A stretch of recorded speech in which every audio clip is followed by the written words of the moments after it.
நல்வாழ்த்துக்கள்.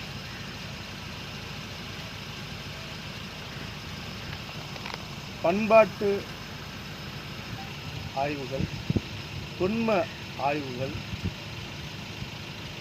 எங்களுடைய சமயம் சார்ந்த தமிழர் சமயம் சார்ந்த ஆய்வுகளை மிக உன்னதமாக ஆய்வு செய்த எங்கள் தமிழ் இனத்தின் பேராளுமை ஐயா தோப்பா அவர்களுடைய அடக்கத்தை தமிழக அரசு முறை கொண்டு அடக்கம் செய்ய வேண்டும். ஐயா தோ பரமசிவம் அவர்களுக்கு தமிழக அரசு மிகப்பெரிய மரியாதையை செய்யணும்னு இந்த நேரத்தில் தமிழ் பேரரசு கட்சியின் சார்பாக நாங்கள் கேட்டுக்கிறோம்.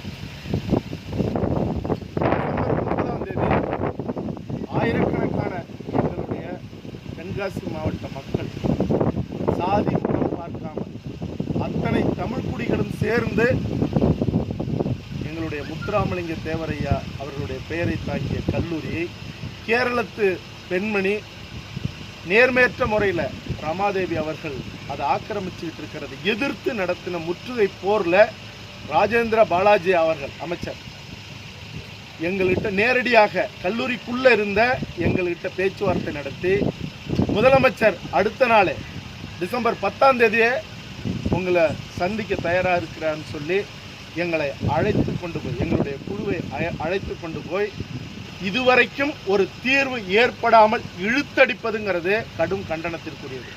போராட்ட காலத்திலிருந்து போராளிகளை அழைச்சிட்டு போய் பேச்சுவார்த்தை நடத்தி ஏமாத்துறதுங்கிறது ஒரு அரசு செய்கிற துரோகம். உடனடியாக 1021ங்கிற ஒரு ஜீவோ போட்டு இப்பொழுதும் அத்துமீறி அங்கே ஆங்காரம் ஆடிக்கொண்டிருக்கிற ரமாதேவி அவர்களை வெளியேற்றி முதல்ல அரசு கல்லூரியை கைப்பற்றணும். அப்படி இல்லைன்னா ஏற்கனவே நடத்தப்பட்ட அந்த உக்கிரமான போராட்டத்தையும் தாண்டி உடனடியாக நாங்கள் போராட்டத்தை கையில் எடுக்க வேண்டியிருக்கோம். வாக்கு கொடுக்கறது எதுக்கு? நிறைவேற்றுறதுக்கு தானே. அப்போ வாக்கு கேட்டு நீங்கள் வருவீங்கள எங்களுடைய மக்கள், அங்கே தேவர்குடி மக்கள், தேவேந்திர குடி மக்கள், கோனார் நாடார் குடி மக்கள், இப்படி அத்தனை பேரும் சேர்ந்து நின்று தானே கல்வி உரிமைக்காக போராடணும். அதனால் உங்கள் வாக்குக்கு பங்கம் வருவதற்கு முன்பாக சொன்ன வாக்கை காப்பாற்றணும். அப்படி இல்லைன்னா உங்களை எதிர்த்து நாங்கள் போராட வேண்டியது இருக்கும் அப்படிங்கிறது தான் முதலமைச்சர் அவர்கள் சொல்லிக்கிறது. அதுபோல் பசியை தீர்க்கிறவன், பசிங்கிற தீயை அணைப்பவன் விவசாயி. இன்னைக்கு 25 நாட்களுக்கு மேலாக டெல்லியில் கடும் குளிரில் 25க்கும் மேற்பட்ட பஞ்சாபிகள், ஹரியானா, உத்தரப்பிரதேசத்தை சேர்ந்த விவசாயிகள் தங்களுடைய உயிராக எழுதி செத்ததுக்கு பிறகும் இந்திய ஒன்றிய அரசு, இந்திய ஒன்றியத்தின் பிரதமர் மோடி அவர்கள் பாராமுகமாக இருக்கிறது நேர்மையற்றது. விவசாயினுடைய வயிறு எரிந்தால், அவன் உயிர் பிரிந்தால் எந்த தேசமும் உருப்படாது. ஒரு நாட்டின் முதுகெலும்பு விவசாயம்னா அந்த முதுகெலும்பு உடைக்கிறது தான், முறிக்கிறது தான், அல்லது முடக்கிறது தான் இந்திய தேசத்துக்கு அழகா? நீங்கள் பிரதமர் போல செயல்படணும், அதிபர் போல நீங்கள் செயல்படக்கூடாது. அதனால் உடனடியாக அந்த மனித குலத்துக்கு எதிரான 3 வேளாண் சட்டங்களையும் தூக்கி எறிந்து விவசாயிகள் முகத்தில், அந்த போராட்ட களத்தில் இருக்கிற விவசாயிகளுடைய முகத்தில் ஒரு புன்னகையை பார்க்கறது தான் இந்த தேசத்திற்கு, காந்தி தேசத்திற்கு அழகு. அதை செய்யணும். இப்போ உருமாற்றமடைந்த நவீன கொரோனா அல்லது ஒரு புதிய வைரஸ் இன்னைக்கு பிரிட்டிஷ் நாடு முழுக்க பரவிக்கிட்டு இருக்கு வேகமாக. அது ஏற்கனவே வந்த கொரோனாவை விட 70 மடங்கு வீரியமானதுன்னு சொல்லப்படுது. அந்த நோய் தொற்று தொடர்ந்தால் மரணத்தை தவிர வேறு வழி இல்லை அப்படின்னு இன்னைக்கு உலகம் பேச ஆரம்பிச்சிருச்சு. அதனால் இந்திய ஒன்றியமாக இருந்தாலும் தமிழக அரசாக இருந்தாலும் சரி, அந்த நோய் தொற்று பரவாமல் பாதுகாக்க என்னென்ன தீவிரமான நடவடிக்கை எடுக்கணுமோ அதை எடுக்கணும். நீங்கள் உடனடியாக பாஞ்சு நின்று பொது முடக்கம் 144 சட்டம் வெளியே வரக்கூடாதுன்னா திங்கிற சோத்துக்கு எங்கே போவான்? இனிமே விவசாயிகளையும் முடக்கி வாழ்வியலையும் சிதைத்ததுக்கு பிறகு பொது முடக்கம்ங்கிறது நேர்மையற்றது. அதனால் உடனடியாக அந்த நோய் பரவாமல் இருக்க போர்க்கால அடிப்படையில் நீங்கள் நடவடிக்கை எடுக்கணுங்கிறது தான் தமிழ் பேரரசு கட்சியின் சார்பாக கேட்டுருக்கோம். இந்த கமலா முதல் பொதுமக்கள் பொங்கல் போனஸாக 2500 சொல்லியிருக்காரு.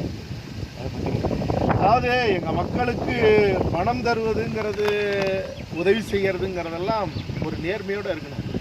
நீங்க ஓட்டு வாங்க அரசாங்கத்தின் பணத்தை செலவழிக்கிறதுங்கிறது ஒரு அறமற்ற போக்கு. இப்படியெல்லாம் பணம் கொடுத்து நீங்க ஓட்டு வாங்கிடலன்னா அது எப்படி? நீங்க இதே கொரோனா காலத்துல கதறி பதறி செத்த கூட்டம் இருக்கு. ஓட்டுநர்கள்லாம் எத்தனையோ பேர் செத்தா எங்களுக்கு உதவி தேவை கொடுங்கன்னு விவசாயிகள் கெஞ்சினாங்க. நீங்க ஒவ்வொரு புயலின் போதும் இந்த மக்கள் கதறும் போது கொடுக்கல. ஆனா நீங்க தேர்தல் வருதுன்னா கொடுக்கறதுங்கிறது, இப்படியெல்லாம் கொடுத்து நீங்க ஓட்டு வாங்கி மறுபடியும் ஆட்சிக்கு வர்றதுங்கிறது அது அது அது ஒரு அருவருப்பான போக்கு. அதனால தமிழக அரசு எப்ப தேவையோ அதை செய்யணும். இப்ப என்ன தேவைங்கிறது மக்களுக்கு நீட்டு தேவையில்லைன்னு சொல்றோம். ஆனா இது வரைக்கும் உங்களால நீக்க முடியல. ஹைட்ரோ கார்பன் மீத்தேன் இந்த மண்ணில் வேணாங்கிறோம். நீங்க புதிய வேளாண் சட்டம் உள்ள வந்ததுன்னா நீங்க எதை வேணாலும் எங்க வேணாலும் எடுக்கலாம். அப்ப எங்க மண்ணுக்கு எது தேவையோ, இந்த மக்கள் எதுக்காக போராடுகிறார்களோ அதுக்கு மதிப்பளிங்க. ஓட்டு வேணுங்கிறதுக்காக காசு கொடுத்து நீங்க வாங்கணும்னு நினைச்சீங்கன்னா அது அறம், அது பேக் ஃபயருங்கிறது தான். அது திருப்பி தான் தாக்கும். அதனால ஒரு தாயை போல தன் பிள்ளைக்கு என்ன தேவையோ அதை செய்ய பாருங்க. செய்ய வேண்டிய நேரத்தெல்லாம் செய்யாம ஒரு பேயை போல ஒரு அரசு நடக்கும்னா அது ஏற்க முடியாது. அது எந்த அரசாக இருந்தாலும் அது எல்லாருக்குமே பொருந்தும். அதிமுக மேல குற்றம் சாட்டி கவர்னர் புகழ் தெரிவிக்கிறது. ஆனால் தூத்துக்குடி வந்து தமிழக முதல்வர் வந்து முன்னாள் திமுக அமைச்சர்கள் வந்து பட்டியல் செய்த பட்டியலில் வந்து ஒரு எச்சரிக்கை ஒரு மாதிரி இங்கே செய்தியாளர்கள் கொண்டு போட்டாங்க. ஏன்னா அவங்க முன்னாள் அமைச்சர்கள் வந்து ஊழல் பண்ணியிருக்காங்க, இதை வந்து நாங்கள் தூசி கட்டுவோம் அப்படிங்கிற மாதிரி சொல்லியிருக்காங்க. அதை பற்றி அதாவது எல்லா ஆட்சிகள்லையுமே ஏற்கனவே நடந்த ஆட்சி, இப்போ நடந்துகிட்டு இருக்கிற ஆட்சி, இதெல்லாம் வந்து டன் கணக்கில் ஏற்றலாம். அது எல்லாருக்குமே தெரியும். இது வந்து மாறி மாறி இன்னைக்கு வந்து கவர்னர் அவர்கள் மூலமாகவும் மத்திய அரசினுடைய செயல் திட்டத்தின் மூலமாகவும் நீங்க இங்க இருக்கிற ஆளுங்கட்சி எதிர்கட்சி ரெண்டு பேருடைய கழுத்தையும் கையில் பிடிப்பதற்காக திட்டமிட்டு நடத்தப்படுகிற நாடகம் தான் இது. அதனால யார் தவறு செய்தார்கள், யார் தவறு செஞ்சுட்டு இருக்காங்க, நாளைக்கு வந்தா யார் தவறு செய்வாங்க, இது வந்து சட்டத்துக்கும் தெரியும், இருக்கிற கவர்னருக்கும் தெரியும், மத்திய அரசுக்கும் தெரியும், மக்களுக்கும் தெரியும். மக்களை ஏமாத்தாம நீங்க நல்லது செய்யுங்கிறதான். ஏன் கொள்ளையடிக்கிறேன்னு கேட்டா மக்களுக்கு ஓட்டுக்கு காசு கொடுக்கணும். அப்ப ஓட்டு வாங்குறவனையும் திருடனா மாத்திவிட்டு எங்க ஜனநாயகம் மலரும்? அதனால எல்லாத்தையும் பார்த்துக்கிட்டு இருக்கிற இந்த இனத்தின் இளைய தலைமுறை ஜல்லிக்கட்டுக்காக நின்ன கூட்டம் தான் எதெல்லாம் இந்த மண்ணுக்கு தேவையற்ற கூட்டம்னு புறந்தள்ளிட்டு இந்த மண்ணையும் இனத்தையும் தலை நிமிர்த்துவதற்கு என்ன செய்யணுமோ அதை செய்யணும். அதை நாங்கள் செய்வோங்கிறதான். அதனால இது அனைத்தும் நாடகம். தேர்தலில் வந்து இப்போ இந்த தபால் வாக்கு முறையில் மாற்றிருக்காங்க. இதை பற்றி உங்களுக்கு இது எல்லாமே வந்து அவர்களுக்கு யார் வெற்றி பெறணுமோ அவர்களுக்கு சாதகமாக்க என்னென்னலாம் செய்யணுமோ அதை செய்கிறாங்க. என்ன கேட்டால் நான் ஒரே ஒரு உடையம் தான் சொல்லுவேன். வளர்ந்த நாடுகள், வல்லரசு நாடுகள், அத்தனை நாடுகளும் இன்னைக்கு ஓட்டு மிஷினை தூக்கி போட்டுடுச்சு. அது குப்பை, அது ஏமாற்று வேலை, அது ஒரு வித்தை. இதை வந்து இதில் திருட்டுத்தனத்தை தவிர வேறு எதுவும் செய்ய முடியாதுன்னு தூக்கி எறிஞ்சிருச்சு அந்த மக்களுடைய எதிர்ப்புக்கு இணங்க. ஆனால் இந்திய ஒன்றியத்திலும் தமிழ்நாட்டில் மட்டும்தான் இந்த வாக்கு மெஷின் இருக்கு.